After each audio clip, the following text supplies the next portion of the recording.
We are unpacking the everlasting gospel in Revelation chapter 14, called the Three Angels' Messages. We're in Revelation chapter 14 and verse 6, the everlasting gospel, which includes phrases like, fear God, give glory to Him, for the hour of His judgment has come, and then finally, worship Him who made heaven and earth and the seas and the fountains of waters. Now, we have learned so far that the hour of God's judgment is good news because we can leave all judgment with Christ. He's going to have a day of judgment, and the accuser of the brethren is silenced. We know in Matthew chapter 7, there are going to be many people that say, Lord, Lord, enter unto us, let us in. And He's going to say, I didn't even know you, but that's between God and them. We have no right to judge another person. We cannot read the heart. This final phrase here calls us to worship Him that made heaven and earth and the sea and the fountains of waters. Now that is a direct quotation from Exodus chapter 20.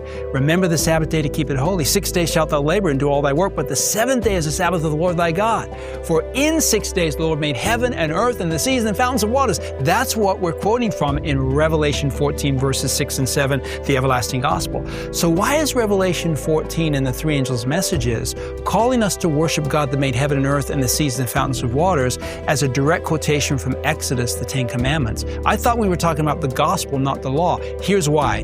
Because Exodus 20 is actually quoting from Genesis chapters 1 and 2. And Genesis 1 and 2 remind us of the work of creation, which is a type of the work of recreation. When God created the world, guess what? We weren't there. He created this world in 6 days, and everything He made without us, but He made it for us. There was nothing we could point to and say, hey, you see that tree over there? God did the trunk, I did the leaves. God did the fruit, I did the branches. No, God did all of it without us, but He did it for us. And that reminds us of the plan of salvation. God did everything for us through Jesus Christ without us. In fact, Jesus Christ is called the second Adam. When God finished His work in in Genesis, He said on Friday, the sixth day, it is finished. When Jesus finished His work of recreation as the second Adam, when He was on the cross on the sixth day, Friday, He said, it is finished. In other words, the plan of salvation and the gift of salvation has been finished in Jesus Christ. And when we keep the Sabbath, we enter into that rest just like we did in Genesis, where we rest in everything God has done for us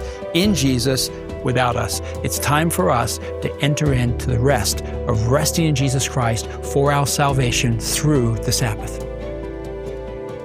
Thank you for watching. Please subscribe to our YouTube channel, and remember, you can watch all of our latest content on our 3ABN Plus app. Click the link below or scan the QR code to download our app.